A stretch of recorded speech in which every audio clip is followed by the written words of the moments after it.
पेशकश लेकर आते हैं। उत्तर प्रदेश अब टूरिस्टों के लिए भी उत्तम प्रदेश बन गया है। काशी और अयोध्या को लेकर पर्यटकों में लगातार क्रेज बढ़ता जा रहा है। होटल्स के एडवांस बुकिंग ने सुपर रफ्तार पकड़ ली है।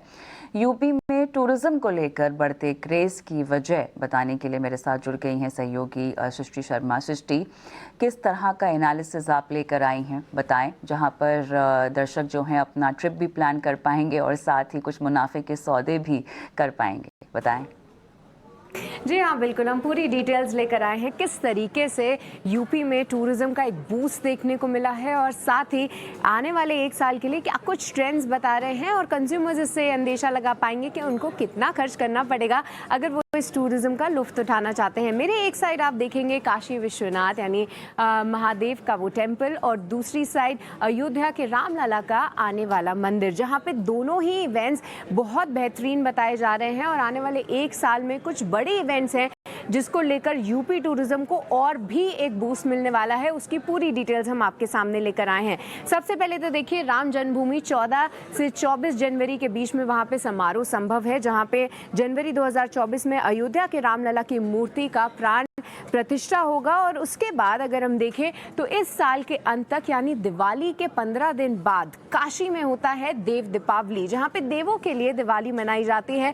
पूरे घाटों को एकदम सुंदर लाखों की संख्या में दियों से सजाया जाता है और उसको देखने के लिए पर्यटकों की पूरी भीड़ उमड़ जाती है और उसके कुछ डेटाज हम आपके सामने रखेंगे और किस तरीके की होटल बुकिंग अभी से शुरू हो गई है वो भी हम आपको बताएंगे। सबसे पहले अयोध्या का अगर हम ट्रेंड लेकर आए आपके सामने, तो यहाँ पे जो 2024 में इवेंट होगा इसकी एडवांस बुकिंग्स अभी से शुरू हो चुकी है, जहाँ पे 10 से 12 दिन के लिए दिल्ली से, मुंबई से, देश भर से जितने भी टूरिस्ट हैं वो अपने होटल्स बुक करवा रहे हैं। फैजाबाद और अयोध्या में अगर हम बात करें तो 150 होटल्स वहाँ पे हैं, जहाँ पे 10 लग्जरी, 25 बजट और 115 इकोनॉमिक क्लास के होटल्स शामिल हैं और इनकी कुल संख्या देखें तो 10,000 कमरे हैं। बताया जा रहा है कि इनमें से कई सारे कमरों के लिए लगभग आधे महीने के लिए जो बुकिंग्स हैं वो अभी से शुरू हो गई हैं। तो एक ये ट्रेंड हम आपके लिए लाए हैं।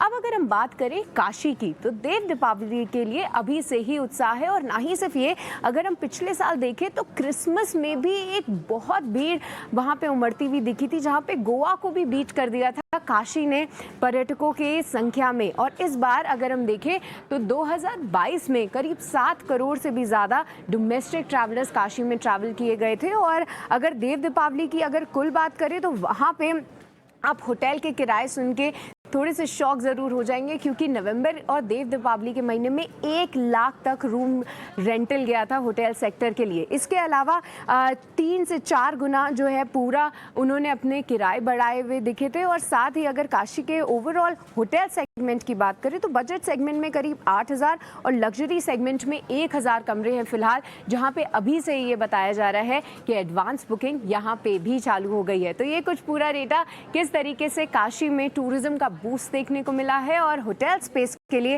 ये खास तौर से पॉजिटिव है। शुक्रिया सृष्टि तमाम डिटेल्स हमें देने के लिए। और सनी के पास मैं एक बार फिर जाऊंगी। तो सनी, पूरी रिपोर्ट तो आपने देखी है, ये बताएं अभी फ़िलहाल यूपी में आप कहाँ घूम आए हैं और ये रिपोर्ट देखने के बाद कहाँ इच्छुक हैं जाने के, ये बताइए। उसके बाद हम टूरिज्म स्टॉक्स पे भी बात करेंगे। तो डेफिनेटली यूपी में काशी विश्वनाथ जो है वो सबके लिस्ट पे है और मेरे भी बकेट लिस्ट में डेफिनेटली जाना चाहेंगे वहाँ। और अगर टूरिज्म स्टॉक की बात करते हैं तो डेफिनेटली जो पिछले को अनलॉक जो थीम थी वो टूरिज्म में अभी भी बरकरार है और इसी के चलते हमने देखा रिसेंटली आईटीसी ने भी अपना जो होटल बिजनेस है वो डीमर्ज किया है।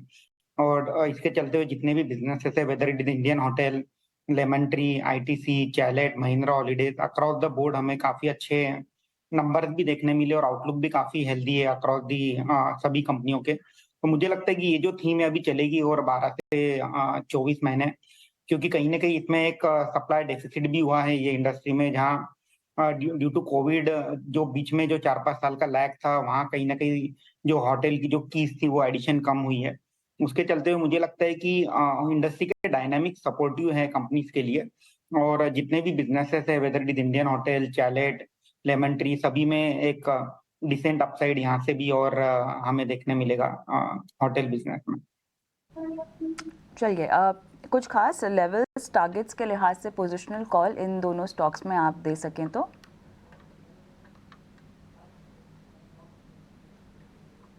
सनी?